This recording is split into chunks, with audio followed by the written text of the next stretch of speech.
In this section, I want to show you how to manage risk. So this section is all about risk management, the types of risks to expect in the market, particularly as a Nigerian resident. So we'll show you how to determine low risk and higher probability trades through chart-based, equity-based risk management strategies. Very quickly, what do we define risk to mean? What is risk?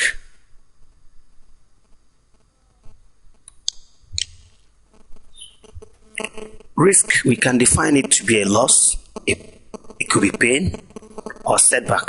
Just take it to be a loss, pain or setback. So anything that can cause loss, pain or setback, we can categorize that to be risk.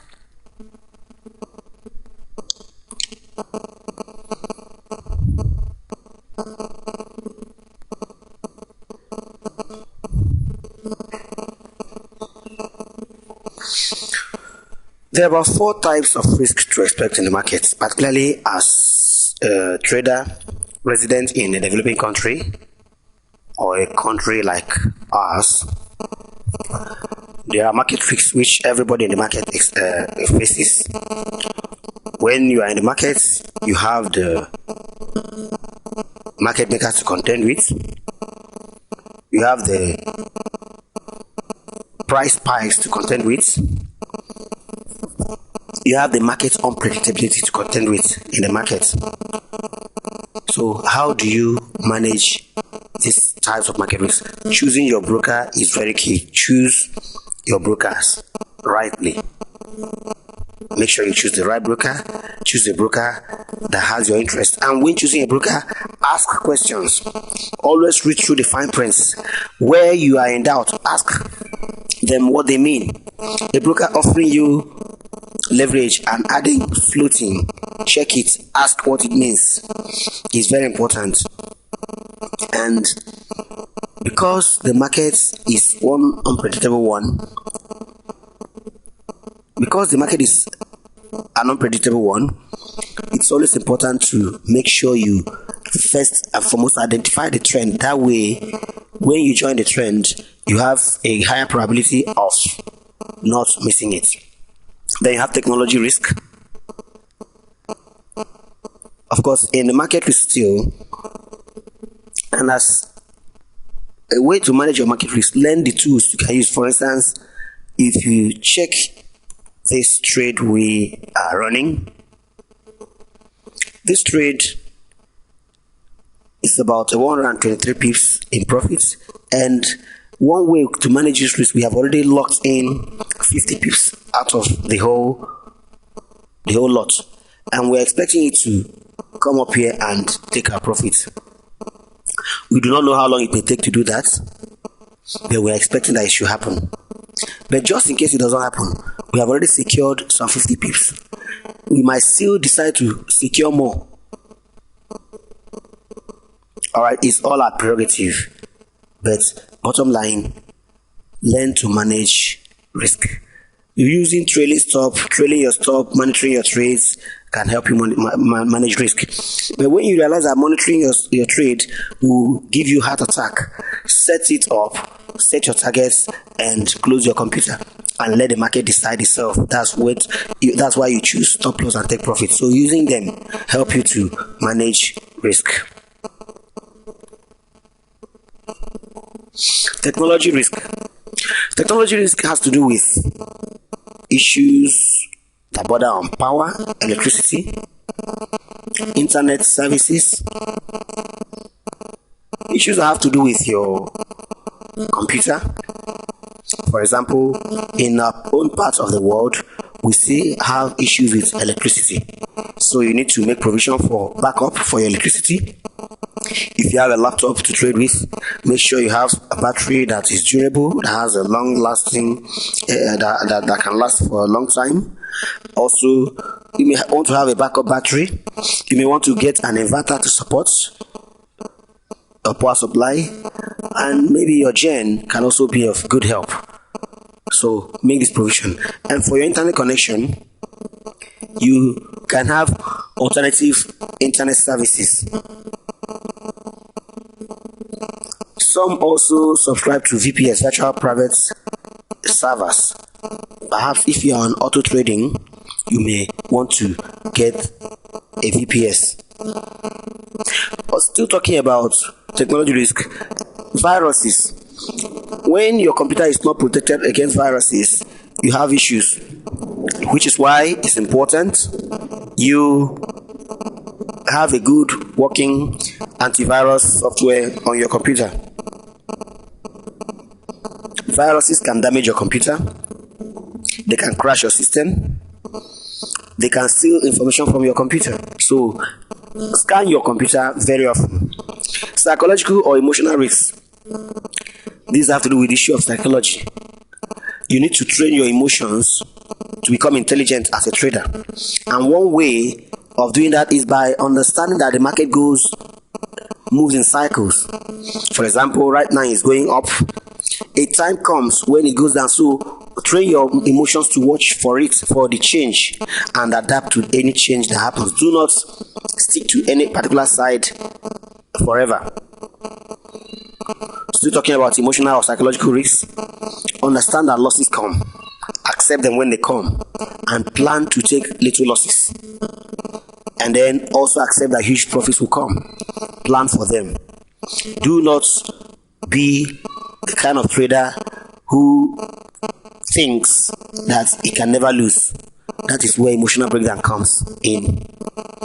When a trader never anticipates it could go against them. We are still living in an imperfect world, and imperfect things still happen.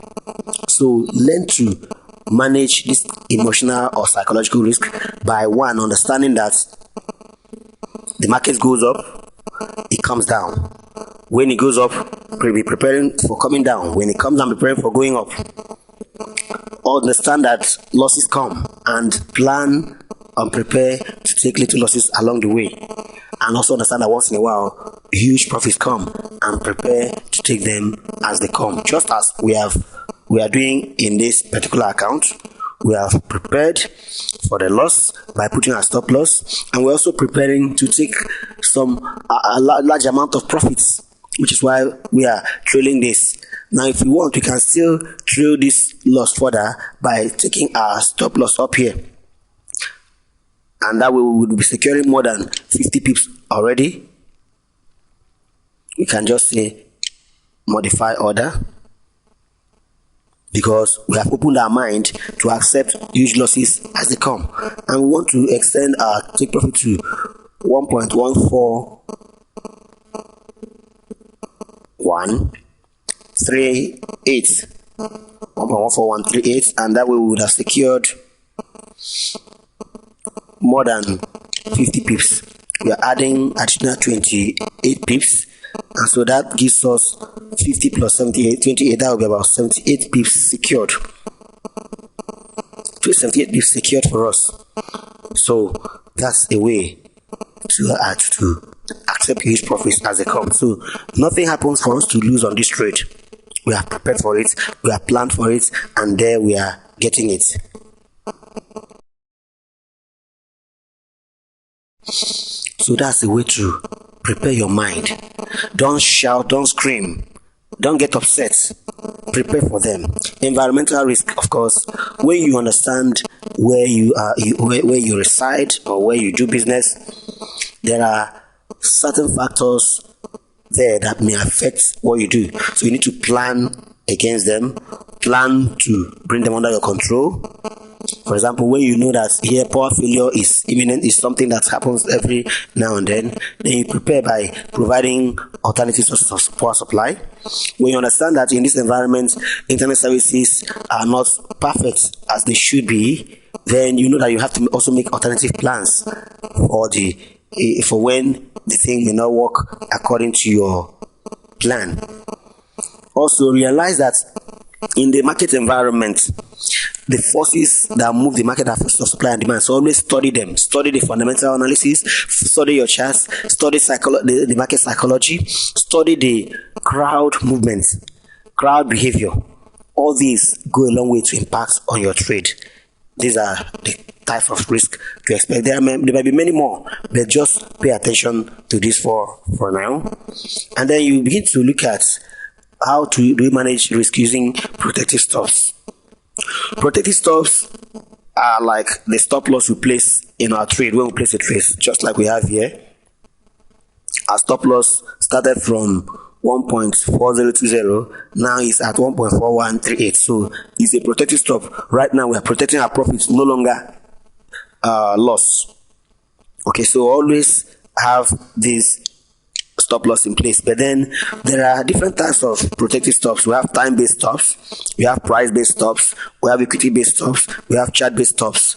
Time-based stops are the kind of stops that you enter a trade, for example, yesterday, and you tell your broker, please, today is the end of the month.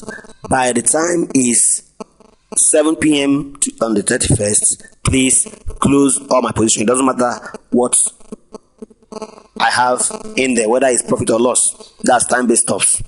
You could enter at 1 p.m. and tell your broker to close you at 2 p.m. for profit or for loss. That's time-based stops. But time-based stops can be dangerous because sometimes within 10 minutes you may see price move by over 700 pips and you may not have budgeted for that. And if your account is meager or you're over leveraged, over traded, it may wipe out your account. You may receive margin call. Then price-based stops is simply the type of stop you place as you're entering. For example, we could just decide I am buying at 1.4060, I am getting out at 1.4080 based on that price, and that's it, nothing else. So that's price based stop. But then you also have price based stop in the other negative, in the other side. I won't want to call it negative. That if it is that you are entering at, if it is that you are entering at 1.4060, you may want to exit at 1.4050. So that's based on price action. That's price based stop. Then you have the equity based stop. Equity based stop has to do with you understanding the numbers on your platform. For instance, if you look at this is your balance. Here is your equity. The equity you have now is your balance plus your P&L. Your balance plus your P&L, that's your equity. So if you check here, this is 12.08 and your balance is 100.10. So when you add 12.08 to 100.10, you have 12 points.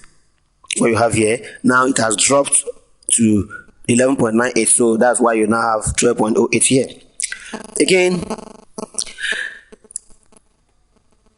as you are getting into the trade, your equity-based stop will help you to consider a number of things. For example, you come here, you also check your margin level, even your leverage. Come in, you have to factor them in when choosing this type of stuff. In fact, before you even get into the trade, as you're choosing your broker, pick your leverage well. Remember, we chose 1 to 1,000 leverage on this, and what that has happened is that it has given us a lot of advantage. In $100, we have just put down a margin of 1.41. The rest is taken care of by leverage.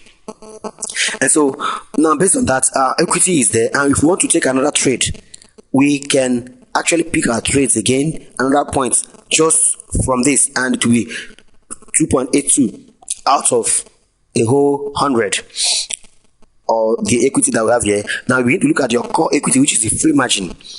Now our stop loss, you may say you want to risk 5% of your equity, and you're going to look at your equity, and your equity is 112.38, and you may say, well, what is 5% or 2%? What is 2% of your equity if you want to risk 2%?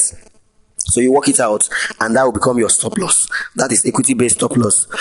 All right, then you have decided that if you lose this is the percentage of your equity that you would want to sacrifice to the market. Then you have another type of, before I move on to the next, the charts based stop, please pay attention to margin level. Margin level for brokers, most brokers, when your margin level falls below 30%, they give you a call, and this one is about 7,978%. So it will take us to lose up to 1,000 pips or more on this trade for us to get a margin call. So we are so secure, we are so confident in this trade. That is a way to gain confidence. So when you understand the numbers, learn to interpret the numbers. This is the margin level. Learn to interpret it. Learn to read it. Always pay attention to it. What's happening to it?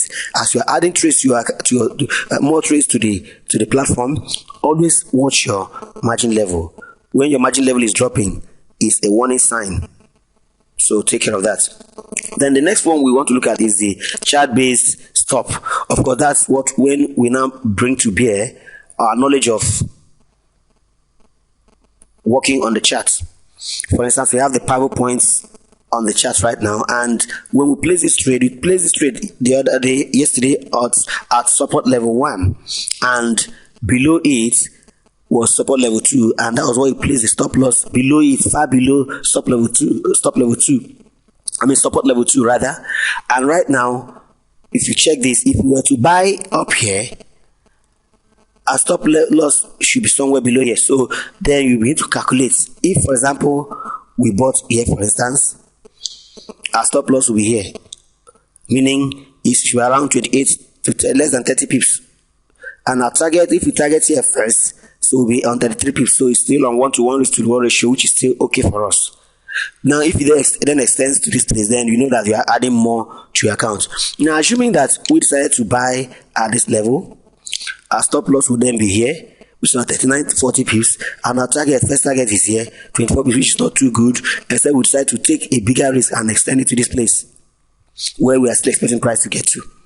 So that's a way to use pivot points or trend lines or your indicators to determine your entry and your stop loss rather. Now, if you have the Bollinger Bands in place, for instance, if we have Bollinger Bands in place here, if we enter here at the middle Bollinger Band, our stop loss could be below the lower Bollinger Band. So always take that into account. I want to believe that you understand what we've just done there. You now understand the time-based stops, price-based stops, equity-based stops, and chart-based stops. And as another way of helping us further, maybe you may want to, and another way to help us further, maybe this guideline on equity-based stop strategy will help us. For instance, when you are using your equity, you may decide that you will not expose more than 20% of your account's equity in one trade. What this means is that, as far as we have, if, for instance, we have this trade running and want to take another trade, we shouldn't enter with more than 20% of what we have here.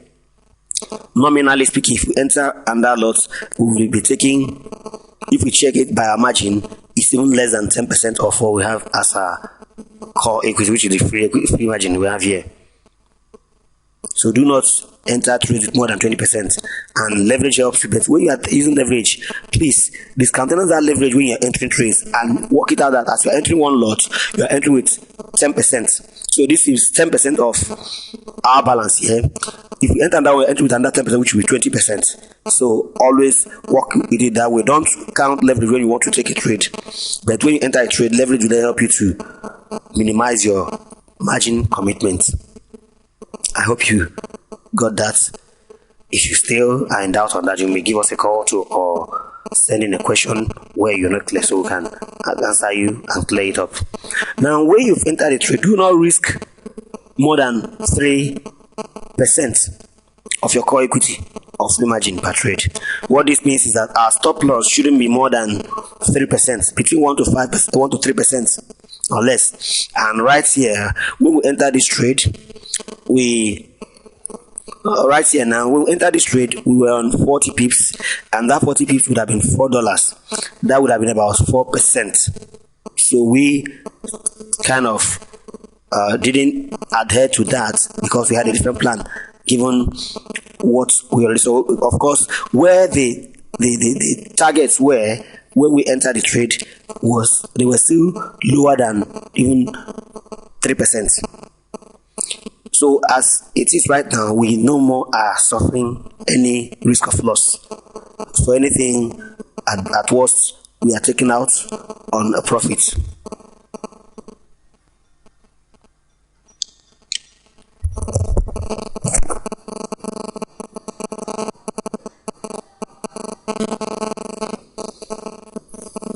So when dealing with equity-based stocks, always work out the percentage loss or risk in relation to your free margin. Of course, for chart-based stock, using the pivot points or using the candlesticks. For instance, if we are using pivot points, we have already worked out something here. And what we have here is, if we enter here, the stop loss should be somewhere below here. If we enter here, the stop loss should be, for instance, if we decide that we were buying at this point, our stop loss will be below this 24 pips and our targets will be here about 34 pips. So we already checked that, and if we check that and we are okay with it, then we take our trade. Alternatively, if you want to use price action, this is a hammer, for example.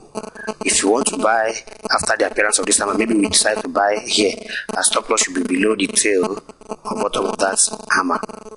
For instance, if we buy here, our stop loss will be below here, which is about 31 pips. Of course, our targets will now be maybe where the previous high was, which was somewhere like here, about 46 pips.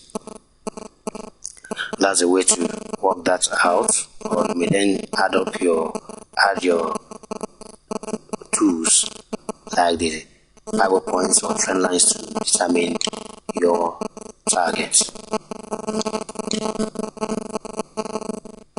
Okay, so underway also, you also try to make sure that you calculate that your loss or risk shouldn't be more than your target. That way, if you have 10 trades and you lose 5 and get 5, if you are working on risk to reward ratio of 1 to 2, of course you still have, assuming you lose 50 pips on 5 trades, that will be 250 pips, and you make profit of 100 pips on 5 trades, that will be 500 pips. And what that would mean is that you would have gotten 500 minus 250, that will be 250 pips in net profits.